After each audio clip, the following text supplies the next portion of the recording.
19h sur CNews, merci d'être avec nous pour Face à Philippe Devilliers. Cher Philippe, bonsoir. Bonsoir Elliot.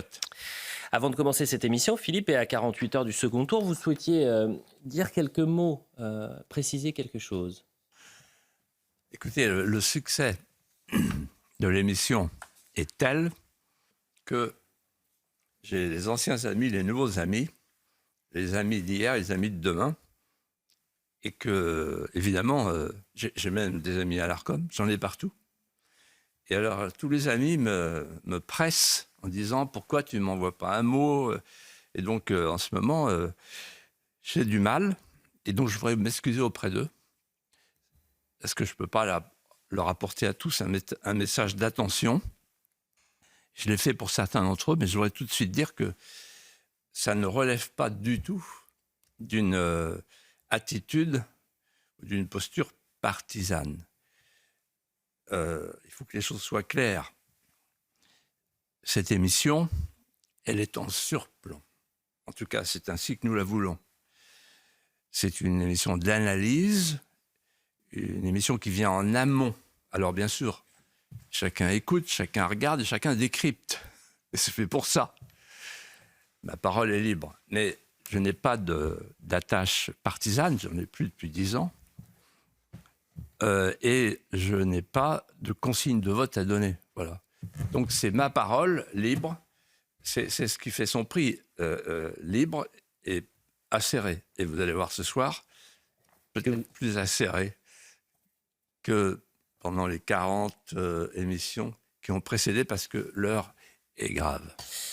Et ça a le mérite d'être clair. Philippe Devilliers, vous avez connu de nombreuses crises politiques et alternances. On vit une incertitude à 48 heures du second tour des législatives absolument historique. Comment situez-vous les événements que nous vivons dans l'histoire de ces 50 dernières années, Philippe Devilliers ? Quand j'étais jeune sous-préfet, à Vendôme, j'ai vécu le grand basculement mai 81. Et j'ai l'impression, en cet instant, de revivre un mai 81, mais à l'envers. Je m'explique. En mai 81, qui arrive au pouvoir ? Ce sont les héritiers de mai 68. Ce sont les boomers. Ce sont les fils spirituels de Cohn-Bendit. C'est la gauche socialo-communiste. C'est un séisme électoral d'une portée symbolique sans précédent. La droite a peur. Et dans son imaginaire fantasmatique auquel je participe, on attend d'un jour à l'autre, après le 10 mai, l'arrivée des chars soviétiques sur les Champs-Élysées. C'est-à-dire, c'est la peur de la peste rouge. Et pourquoi je vous raconte cette histoire ? Parce qu'aujourd'hui, c'est l'inverse. Qui arrive au pouvoir, ou pourrait arriver au pouvoir, ou est tout près du pouvoir, ou est au cœur de l'enjeu du pouvoir à venir ? Ce sont les fils spirituels, non plus de Cohn-Bendit et de mai 68, mais des deux grands combats, Maastricht et la Constitution européenne. Ce sont les fils spirituels des combattants. Regardez-les, on peut retrouver la filiation pour chacun. Ce sont les fils spirituels des combattants qui ont dit non à Maastricht et qui ont dit non à la Constitution européenne et qui ont vécu ce fameux déni de démocratie dont on reparlera peut-être au cours de l'émission. Et alors, qui a peur ? C'est plus la droite qui a peur, c'est la gauche. Elle a peur de quoi ? Elle a peur du retour des charters de Pasqua. J'ai lu ça là tout à l'heure avant d'entrer dans le studio. Elle a peur du lynchage des immigrés, parce que la droite est méchante, forcément. Et surtout, elle a peur qu'on coupe le robinet migratoire, vu que c'est sa nouvelle armée de réserve. Il faut parler comme Marx. C'est la nouvelle armée de réserve de la gauche. Les nouveaux électeurs, puisqu'elle a abandonné son électorat, qui était le monde ouvrier. En fait, on est passé d'un graffiti à un autre graffiti. J'ai vu ça cette semaine. Ça m'a beaucoup frappé. Le graffiti de mai 68 sur les murs de la Sorbonne, c'était « Cours camarade, le vieux monde est derrière toi ». Et le nouveau graffiti lu cette semaine, c'est « Arrête-toi, camarade, un instant. Le vieux monde a encore quelque chose à te dire. » Parce que si on prend de la hauteur un instant et qu'on met les choses en perspective, ce qui s'est passé en 43 ans est vertigineux. L'État a perdu le sens du régalien, de l'autorité et de l'ordre. La société a perdu ses voisinages. Le français déclassé de la France périphérique de Christophe Julie, quand il regarde autour de lui, il voit où il a vu l'usine qui se démonte, la mosquée qui s'installe et le porte-monnaie qui se vide. Quant à la nation, elle a perdu le fil de la continuité historique. Voilà la situation. On va parler de la Macronie à présent. En 7 ans, la Macronie est passée de plus de 300 sièges aux législatives. On était en 2017. Et risque d'obtenir dimanche soir entre 95 et 125 sièges au maximum, devenant de fait la troisième force politique de la nation si les sondeurs voient juste. La Macronie, l'extrême centre, peut-elle survivre, Philippe de Villiers ? Non, c'est un moment intéressant parce que, en réalité, la Macronie est à l'agonie.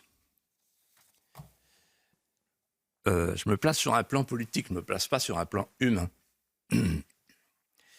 Sur un plan politique, je dirais ceci, nous vivons la fin du centrisme comme point d'équilibre de la vie politique française. Il y a un ciel de traîne du centrisme, en fait, qui plonge ses racines dans une tradition politique qui date de 1793.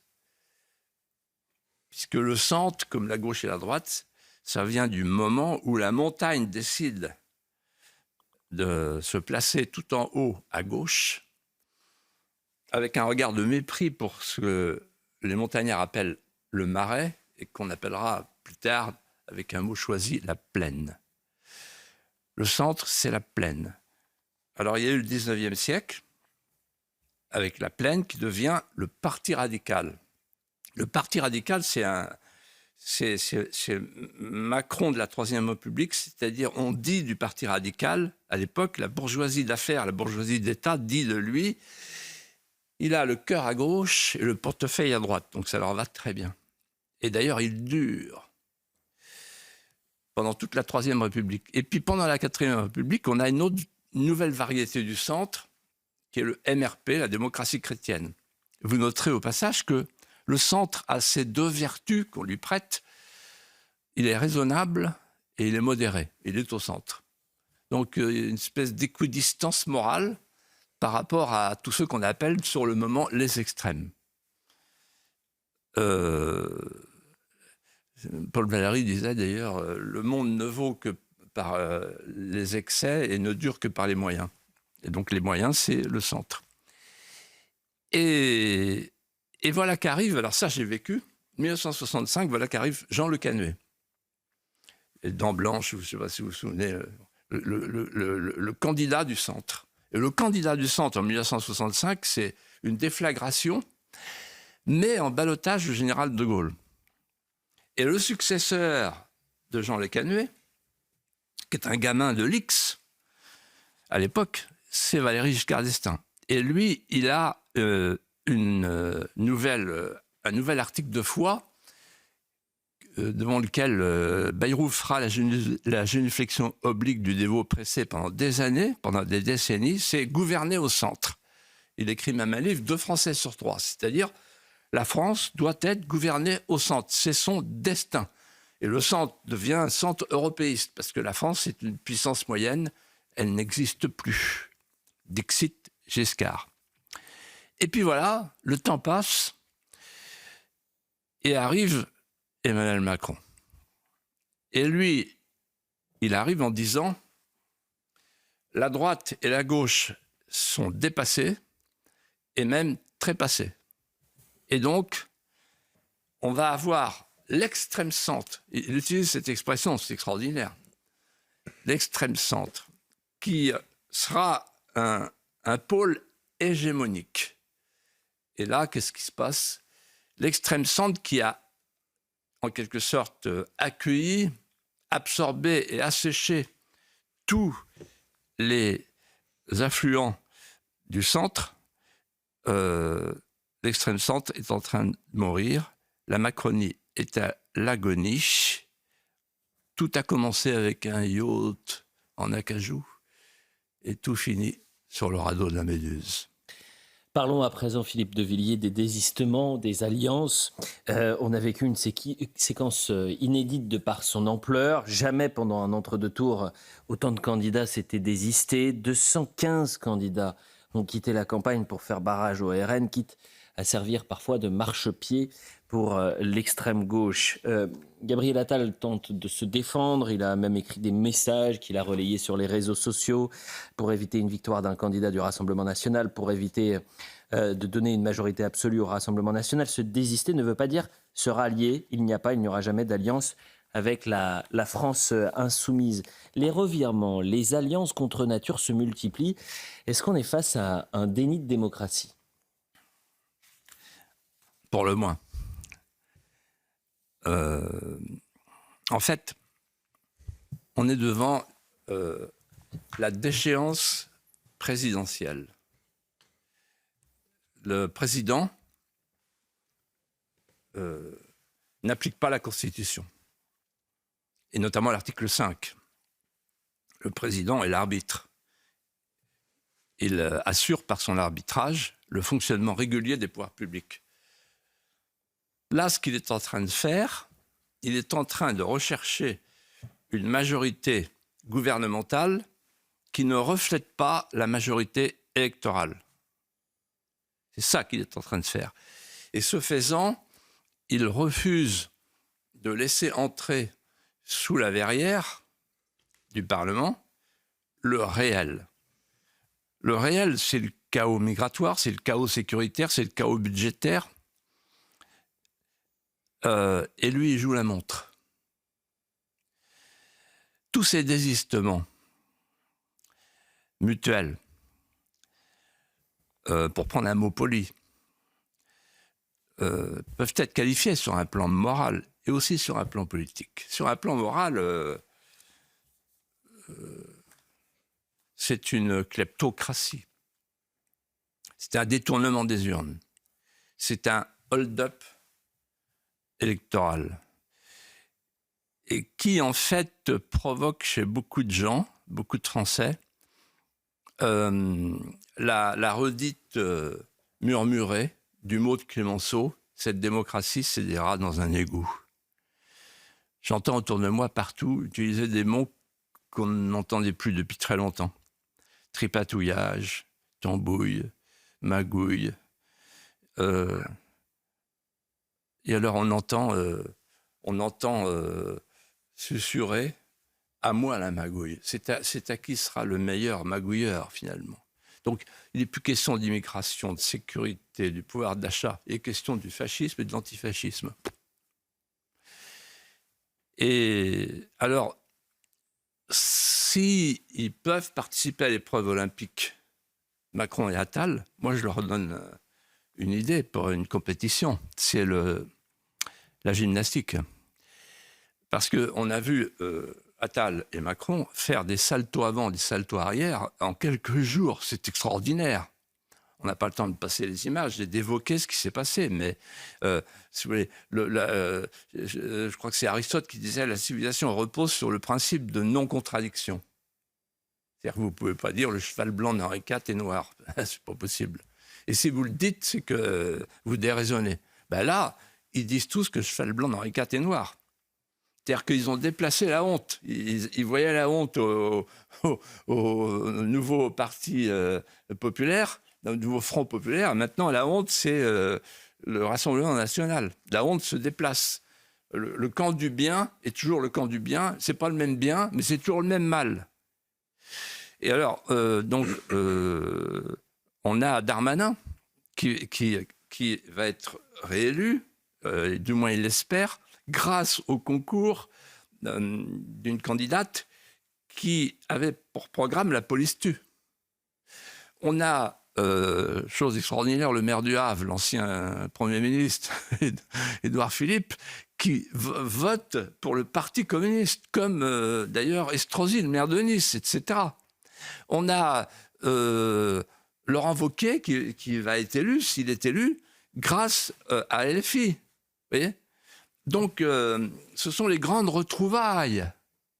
La société de connivence, finalement, les gens croyaient, en les regardant, qu'ils n'étaient pas d'accord. Mais ils sont au moins d'accord sur un point, c'est travailler sur le même réchaud, sur le même petit feu, pour faire cuire la même soupe. À nous, la soupe. Voilà. Et alors, ce déni de démocratie, il va laisser des traces. Parce que soit ça passe, soit ça casse, et dans tous les cas de figure, les Français s'en souviendront, la classe politique est honnie, elle fait tout pour le mériter. Geoffroy Lejeune, vous avez une question pour Philippe de Villiers. Bah oui, je vous entends décrire en fait ces alliances contre nature, cette petite tambouille politicienne que vous n'aimez pas. Est-ce que vous croyez que ça n'est que ça, que ça n'est qu'une alliance opportuniste pour essayer d'empêcher l'arrivée au pouvoir du Rassemblement national, ou est-ce qu'au fond ça cache, ça dévoile en fait une forme d'accord sur l'essentiel de ces partis contre le Rassemblement national ? Alors, d'abord, je voudrais vous répondre en disant que c'est pas sûr de marcher. Pourquoi ? Parce qu'il y a des Français qui comprennent qu'il y a de l'insincérité et qu'il y a de l'urgence. L'insincérité, c'est l'insincérité de la gauche, de toute cette gauche qui pleure devant les pauvres. Beaucoup de Français comprennent ce qu'on a dit à une époque. La gauche aime tellement les pauvres qu'elle s'efforce d'en faire davantage de peur de manquer. Donc la posture de la gauche vis-à-vis de la pauvreté, vis-à-vis des pauvres, elle est douteuse. Et les Français sont de plus en plus nombreux à s'en apercevoir. Et puis, là je vais au cœur de votre question.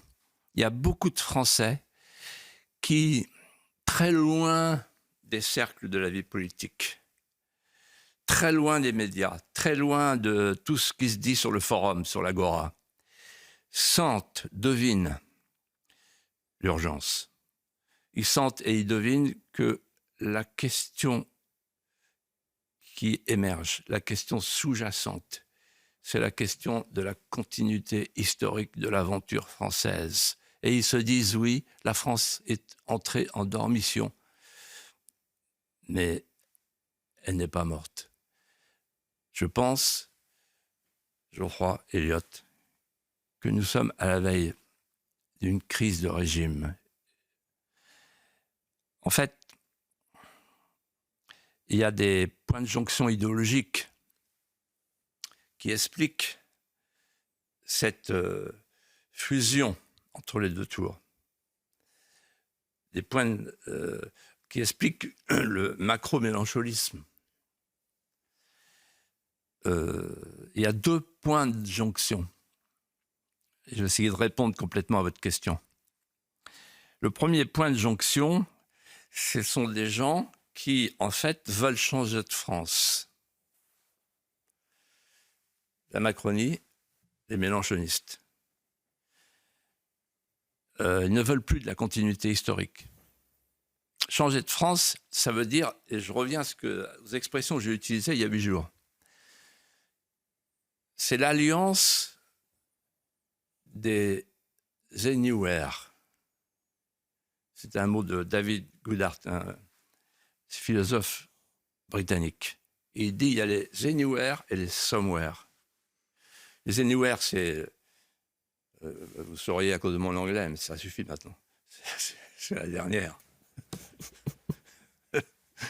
Moi, je trouve que vous avez un anglais parfait. Je me demande... Anywhere. Bon. Oui, c'est très bien dit. Alors, ça veut dire de nulle part. Je suis de nulle part. Je suis un anywhere. C'est-à-dire, je me sens plus à l'aise à New York qu'à Guéret ou à Chambretot. Et puis, alors, les somewhere, c'est ceux qui sont de quelque part, méprisables. Ils marchent au diesel, ils fument la clope. Bon. Et cette division, elle est pertinente, là. Pourquoi ? Parce que vous avez la France de la créolisation, pour reprendre le mot de Mélenchon, qui veut faire vivre ensemble un wokisme intégral et un islamisme radical. Pour fabriquer quoi ? Je cite Mélenchon, un peuple humain. Faire de la France, faire du peuple français un peuple humain. C'est-à-dire détaché de toute forme de racine. C'est ça le projet de Mélenchon. Et puis l'autre France, c'est la France de l'ubérisation, la France de la Macronie, qui veut faire de la France un espace mondialisé, une plateforme ubérisée et un agrégat d'agents substituables. Ça, c'est l'alliance des anywhere. En fait, les anywhere, ils se battent contre les somewhere, ceux qui veulent garder leurs racines. Les anywhere, en fait, ils veulent une post-France. Chacun a sa post-France. Il y a une nuance entre les deux. Il y a ceux qui veulent remplacer la France avec une nouvelle population. Ça, c'est Mélenchon. Donc, c'est l'anti-France. Et ceux qui veulent mondialiser la France et la fondre dans un marché planétaire de masse, c'est la non-France. Entre la non-France et la post-France, ils s'entendent. Et il y a un deuxième point de jonction idéologique qui est caché par le premier. C'est que non seulement c'est l'alliance des anywhere face aux somewhere, à ce qu'il en reste, les somewhere bientôt porteraient une plume, c'est des Mohicans, quoi. On est les derniers Indiens pour eux. Parce qu'ils veulent changer la France et changer de population, vous avez compris ça. C'est ce qu'ils sont en train de faire, c'est ce qu'on est en train de faire, 500 000 migrants par an. Derrière, il y a ce qu'on appelle le progressisme. Le progressiste, c'est l'idée que l'homme doit être débarrassé de toute pesanteur. L'homme doit s'arracher à la famille, à la nation, à la civilisation.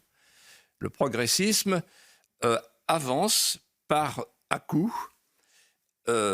Donc, d'abord l'homme délié, puis l'homme désaffilié, l'homme sans père, l'homme qui a évacué le père, l'homme qui a évacué les ancêtres, l'homme qui a évacué les souvenirs, et puis bientôt l'homme qui évacue la classe, le travail, la géographie, l'histoire, et qui finalement évacue son corps. Avec le changement de sexe en mairie, comme dirait Emmanuel Macron, quand il était contre le nouveau Front populaire. La publicité, on revient dans un instant. Philippe de Villiers, Geoffroy Lejeune pour la deuxième partie de Face à Philippe de Villiers. A tout de suite sur CNews. Quasiment 19h30 sur CNews pour la suite de Face à Philippe de Villiers, toujours avec Philippe et Geoffroy Lejeune. Dans la même semaine, Philippe de Villiers, Emmanuel Macron a été soutenu, je pense que vous l'avez vu, par son père, Jean-Michel Macron, qui expliquait que son fils lui avait parlé de la dissolution depuis 2 mois, il y a 2 mois de cela, pardon, et lâché par son père. Le père a dit qu'il n'avait pas souhaité son anniversaire. Ce qui n'est pas très... plutôt surprenant quand même. Comme diraient mes petits-fils, c'est pas cool. Non, c'est pas cool. Et lâché par son père spirituel, Alain Minc. Voilà ce qu'il dit, Alain Minc: la fureur que je ressens, vous l'entendez chez beaucoup d'autres. Tous ceux qui lui ont mis le pied à l'étrier sont effondrés. Quand tout le monde lui tournera le dos, il faudra bien s'occuper de lui. Geoffroy Lejeune, vous avez une question pour Philippe de Villiers. Et vous avez écrit un livre pendant ou juste après le confinement pour raconter le monde qui allait advenir après la période du Covid, qui s'appelait Le jour d'après, dans lequel vous aviez un peu prédit cette brouille entre Alain Minc et Emmanuel Macron, où vous disiez que la créature avait échappé à ses créateurs. Est-ce que cette déclaration vous a surpris et comment vous l'interprétez, comment vous l'analysez ? J'ai trouvé que les propos étaient terrifiants. Parce qu'il dit, dans la première partie, que vous n'avez pas évoquée, que il parle du narcissisme. Et il renvoie Emmanuel Macron, qui connaît mieux que personne, puisqu'il en est l'inventeur, le co-inventeur avec Attali. Il le renvoie à la triade noire du professeur Dorido, qui, chez Pascal Praud, répondant à une question de Pascal Praud, a dit il y a 3 options, 3 hypothèses, le narcissisme, le machiavélisme ou la psychopathie. Et Pascal Praud lui demande et vous pensez quoi? Il dit je pencherais pour la 3e hypothèse. Purée. Et en fait, immédiatement, j'ai pensé à cette image, on n'a pas pu la voir, mais elle est magnifique, du teenager avec sa casquette dans les rues du Touquet. On va la voir. Ah oui, ça c'est... Et regardez, on l'a là voilà. à l'image. Donc, il a les Rangers du rappeur, il a la casquette de Mbappé, peut-être il va nous faire une déclaration sur le foot, pour dire qu'il ne faut pas être pour le Portugal. Et ensuite, il a la veste de Mermoz, vous voyez. Et donc, en fait, il y a un mélange de plusieurs personnages. Et qu'est-ce que ça signifie? Ma mère, quand j'étais petit, elle me disait « Philippe, arrête de faire ton intéressant ». Et j'ai un petit-fils, là encore, quand je lui ai montré les images, il m'a dit « il a un pet au casque ». Ça, c'est la première partie de l'interview. La deuxième partie est évidemment encore plus intéressante, puisqu'il dit, en fait, la créature a échappé au créateur. Alors, les créateurs, ils étaient 3. D'abord, Klaus Schwab, le patron de Davos, qui l'a promu Young Global Leader et qui a déposé dans les synapses de son disciple, je dirais, le corpus idéologique du capitalisme global. Et puis ensuite, il y en a 2 autres créateurs, 2 autres parrains, qui se promenaient avec une poêle à frire, un magnétomètre à protons, parce qu'avec le groupe de Wilberger, ils cherchaient un mondialiste banquier, McKinsey, est apte à gouverner, à tromper, pour passer l'étape suivante, la gouvernance mondiale, et ils sont tombés sur ce phénomène. Et j'ai eu l'occasion de parler avec, un jour au Cirque d'Hiver, la soirée de Valeurs Actuelles à l'époque. Avec Jacques Attali. Avec Jacques Attali. J'ai vu ça, de mes yeux. Où il avait dit j'ai l'impression d'être un lapin invité par un dîner de chasseurs. Oui. Et je lui ai dit alors, vous êtes content de votre disciple? Il dit ouais, bon, etc. Il m'avait raconté l'histoire. Et en fait, c'est avec eux qu'Emmanuel Macron, formé au Happy Management, a appris à communier sous les 2 espèces du mondialisme et du progressisme. Vous vouliez lui poser une autre question, je crois. C'est la même question, mais posée différemment. En fait, Alain Minc, c'est l'inventeur de ce qu'on a appelé le cercle de la raison. Vous, toute votre vie et pendant le moment où vous faisiez de la politique, vous êtes battu contre le cercle de la raison, qui était votre ennemi et qui vous avait d'ailleurs excommunié. Comment vous interprétez le fait que ce cercle de la raison, aujourd'hui, rompe avec Emmanuel Macron? Qu'est-ce qui se passe? Ah ben alors, soit le cercle de la raison, c'était le cercle de la déraison, quel cas tout est compréhensible, soit deuxième hypothèse, tout aussi compréhensible, le cercle de la raison exclut un disciple, ça c'est arrivé aussi au Temple solaire, hein, parce qu'il n'est plus dans la bonne ligne, parce qu'il fait des grosses bêtises. Le vomissement impur de la bêtise me force à me boucher le nez devant l'azur. C'est ça que pense Alain Minc. Il dit, il fait n'importe quoi. C'est l'apprenti sorcier. On ne lui a pas dit ça, on ne lui a pas dit de faire ça. Voilà, il sort des clous. Bah, parce que le personnage, vous savez, il faut toujours se méfier quand on prend un jeune comédien avec un souffleur qui pourrait être sa mère. Philippe de Villiers, parlons à présent du camp national. Le RN et ses alliés arrivés en tête dans 297 circonscriptions voyaient les portes de Matignon s'ouvrir jusqu'au désistement massif. Les sondeurs prévoient entre 210 et 240, 230 sièges pour le camp national contre 89, il faut le rappeler, en 2022. Le RN a encore la capacité d'avoir la majorité absolue, c'est ce que dit Marine Le Pen. Pensez-vous, Philippe de Villiers, que la majorité absolue soit désormais hors d'atteinte pour la coalition nationale? Tout est possible. Tout est possible. La preuve, c'est qu'en fait, La commission des sondages ne valide pas les sondages, là. Pourquoi? Parce que la commission des sondages, avec sagesse, sait qu'on ne peut pas prévoir un deuxième tour comme ça. Surtout un 7 juillet, avec les vacances. Voilà. Donc, voilà. Moi, ce que je peux dire, c'est que, bon, ils ont tout fait pour empêcher la majorité absolue, et qu'en cas de cohabitation, ça va tanguer, parce qu'il y a tous les brahmanes. Il y a les brahmanes des médias, il y a les brahmanes du Sénat, il y a les brahmanes de l'Assemblée qui vocifèrent, il y a les brahmanes de Bruxelles, il y a les brahmanes en toge, Conseil constitutionnel, etc. En revanche, s'il y a une majorité relative, donc Jordan Bardella a déjà prévenu qu'il n'irait pas. Qu'est-ce qui peut se passer? Alors, je peux Allez-y, bien sûr. envisager les différentes hypothèses, elles sont intéressantes. Première hypothèse, on a un gouvernement de techniciens. Je l'avais dit là, un Mario Draghi, etc. Bon. Un gouvernement de techniciens qui fait du cabotage, comme on dit dans la marine. On sort juste du port, quoi, pour chercher 3 poissons et on revient. C'est-à-dire qu'on ne fait rien. On fait durer les problèmes. Ça me rappelle un mot de Flaubert. Je crois que c'était dans La Tentation de Saint-Antoine, où il parle comme ça d'un gouvernement qui ne fait rien, et il dit c'est le catoblépa. Le catoblépa, c'est un animal préhistorique qui a un cou grêle, un corps graisseux, qui s'allonge chaque jour, qui s'engraisse chaque jour, ça c'est la bureaucratie, et une tête tellement lourde qu'il ne voit rien. Et cet animal est autophage, c'est-à-dire qu'il mange sa queue, puis il mange son corps et il disparaît. Voilà, on a à peu près l'image métaphorique qui convient au gouvernement des techniciens, c'est-à-dire, en fait, c'est un gouvernement qui travaille sur les moyens, pas sur les fins. Et comme disait Bernanos, une société se meurt lorsqu'elle substitue les moyens aux fins. Deuxième hypothèse, on coupe l'omelette par les deux bouts, et c'est ni LFI, ni le Bloc national, et on tente de faire un gouvernement minoritaire. C'est ce qui s'appelle la coalition arc-en-ciel.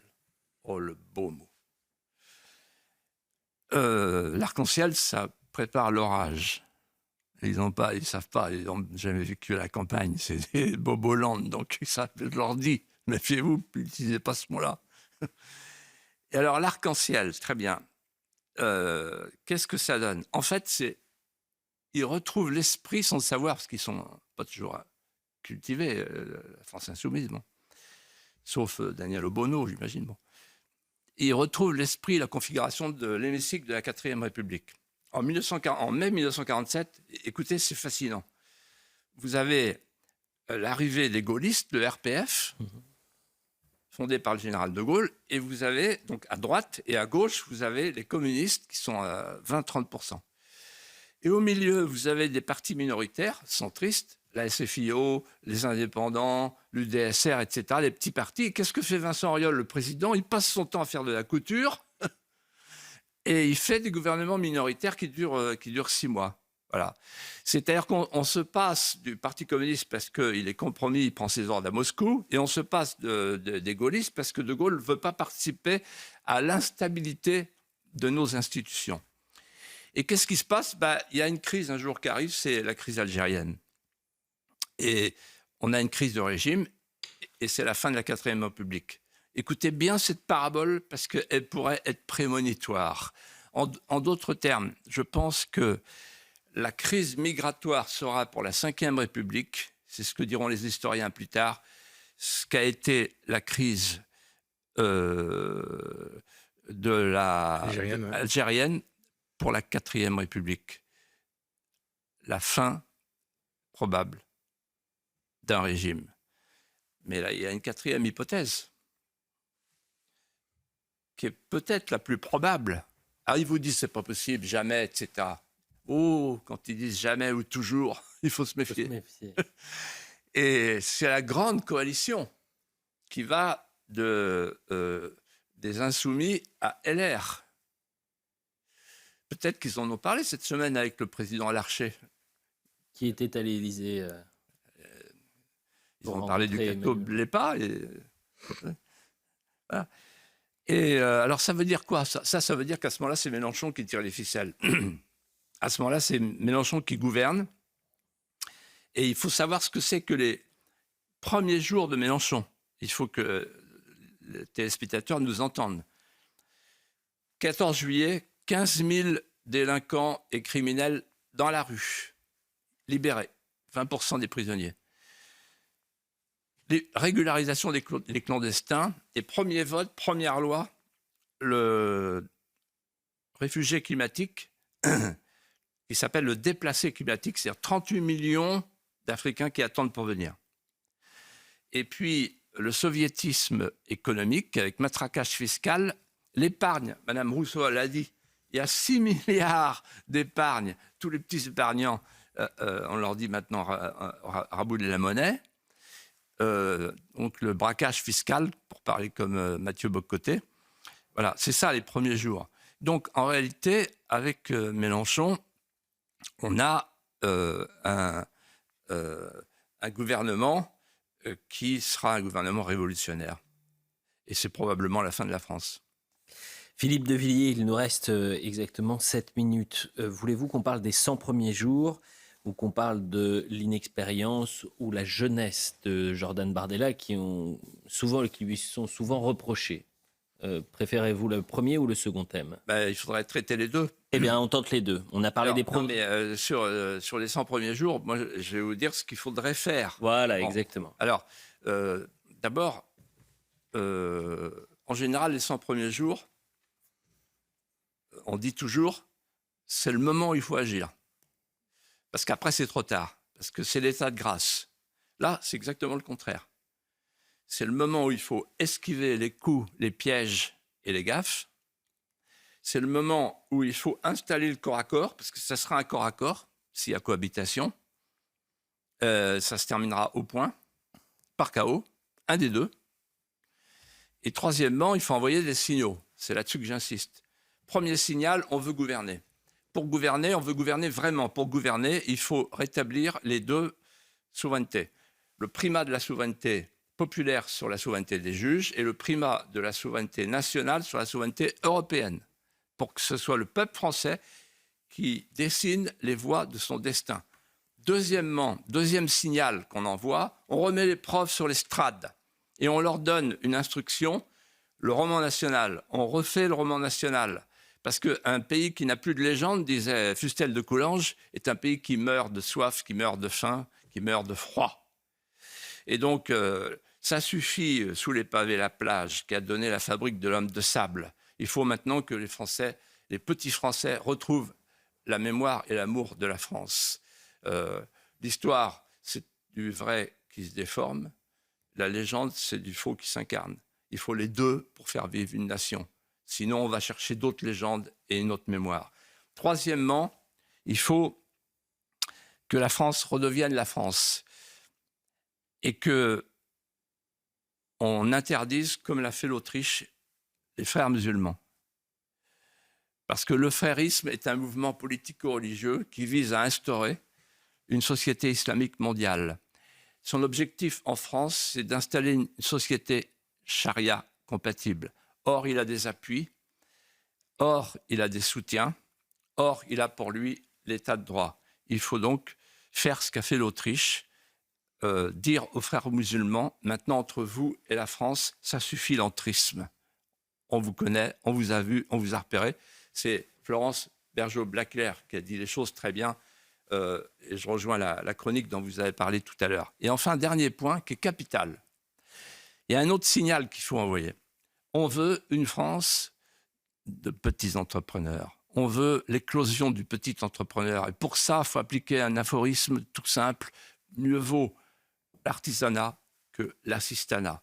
Il faut absolument très vite, dans les premiers gestes du futur gouvernement, recréer un écart entre les revenus du travail et les revenus de l'assistance. Sur Jordan Bardella, peut-être Oui, parce Geoffroy que Lejeune. vous décrivez la feuille de route d'un Premier ministre qui, si il gagne ces élections dimanche, aura 28 ans. Et il est beaucoup critiqué, Jordan Bardella, sur son âge, son inexpérience, le fait qu'il ne serait peut-être pas capable de d'exercer ce pouvoir. Qu'est-ce que vous en pensez, vous, en fait? Alors, moi qui ai eu des responsabilités, qui ai pris des responsabilités très jeune, j'ai un point de vue très personnel sur le sujet, mais tiré de mon expérience. Quand je regarde Emmanuel Macron et Jordan Bardella, je me dis lequel des deux a 28 ans? Lequel des deux paraît avoir l'esprit en ordre? Lequel des deux est immature? Lequel des deux est réfléchi? Voilà pour l'âge. Quant à l'expérience, on a peur de quoi? D'une dette à 3 000 milliards? C'est fait, on l'a. Et avec des gens expérimentés. On a peur de dépasser les 120 coups de couteau par jour, mais on les a, les 120 coups de couteau, avec des gens expérimentés, avec des ministres expérimentés. On a peur d'avoir une dégradation de la note, une rétrogradation de la note des agences de notation. Mais c'est fait avec des ministres expérimentés. En fait, dans l'histoire de France, il y a des circonstances où la jeunesse fut un atout. Louis XIV avait 23 ans lorsqu'il a pris le pouvoir, après la mort de Mazarin. Jeanne d'Arc, elle avait 17 ans lorsqu'elle a récusé le traité de Troyes, livrant la France à l'Angleterre. Et l'empereur, le jeune Bonaparte, il a franchi le pont d'Arcole à 17 ans.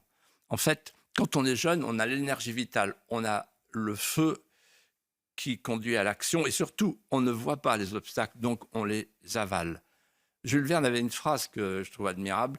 Les grandes politiques commencent toujours par des espérances exagérées. Voilà. Et quand vous voyez, par exemple, Créon et Antigone, et Créon, c'est l'âge mûr, il représente l'âge mûr, il représente l'ordre régalien formel. Et qu'est-ce que fait Antigone? Elle va chercher les lois immémoriales. Donc, en fait, la vraie jeunesse, c'est celle qui va à la source des magistères anciens. Et d'ailleurs, l'auctoritas et la potestas, sans lesquels on ne peut pas gouverner, et qui manquent tant aujourd'hui à notre classe politique. Clovis, il a 15 ans quand il monte sur le pavois, et qu'il sait sur le pavois, il devient le chef et le fondateur d'un royaume. Voilà pour cette dernière émission, Philippe de Villiers. La saison s'achève, vous avez créé un rendez-vous avec les Français, je le dis aux téléspectateurs parce que ça se voit à travers l'audience de cette émission qui est plus importante que le cumul sur cette tranche des 3 chaînes concurrentes, LCI, BFM et France Info. C'est donc une réussite XXL. Il nous reste 1 minute, Philippe de Villiers. Que retenez-vous de cette année passée sur les antennes de CNews et d'Europe 1 ? En fait, quand j'ai commencé cette émission, je me suis posé 3 questions. Première question, est-ce qu'on aura une actualité suffisante pour ne pas se répéter? Hélas, l'actualité troublée, nous a servi. On n'a pas eu à se répéter. Ou plutôt, on a eu à répéter les mêmes mots sur la tragédie, la même analyse et aussi la même espérance. La deuxième question, c'était est-ce qu'on va s'entendre? Est-ce que le trio va fonctionner? Et là, c'est pas moi qui réponds, c'est tout le monde qui répond. Ça fonctionne à la perfection. On s'entend bien, ça se sent. C'est une conversation au coin du feu, en fait, comme si on était en train de prendre l'apéro.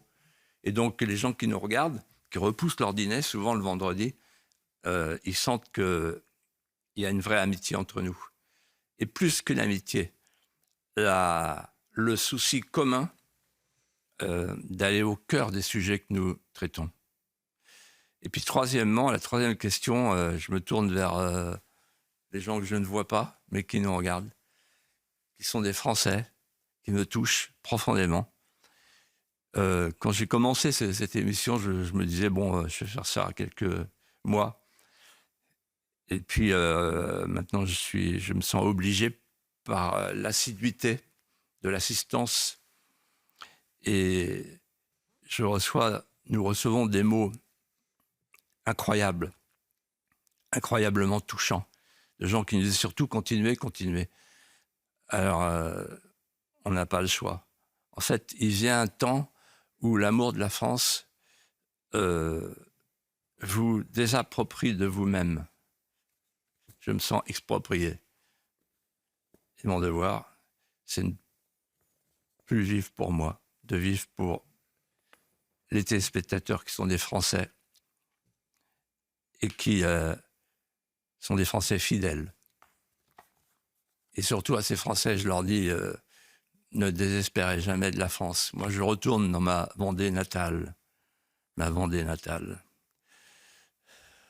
Oh, que j'ai douce souvenance du cher pays de mon enfance. Ma sœur, qu'ils étaient beaux les jours de France. Oh, mon pays, sois mes amours toujours. Merci Philippe de Villiers. Merci. Merci beaucoup Geoffroy Lejeune. Merci Geoffroy, merci Elliot. Merci Elliot, parce que Elliot travaille énormément pour que cette émission fonctionne. Pas du tout. Et bravo Philippe. Parce À la, que- à la semaine prochaine. Extraordinaire. À la semaine prochaine, Philippe, ou pas? Là, le 7 septembre. On va négocier, chers téléspectateurs, ne Le vous 7 inquiétez septembre, pas. vous savez ce que je vais faire? Non. Vous savez pas? Alors la surprise, ne dites rien. La Mais surprise. non, là c'est 2 mois d'attente. on va Allez, pas dites-le laisser- très vite, je vais me faire gronder là parce qu'on est en retard, mais allez-y. Je vais écrire. Ah, non, vous ne viendrez jamais. Verba volante. Scriptum amens. Eh ben parfait. Merci à tous les deux. L'info se poursuit sur CNews. Un grand merci encore Philippe de Villiers. On se retrouve évidemment pour l'heure des pros dans un instant.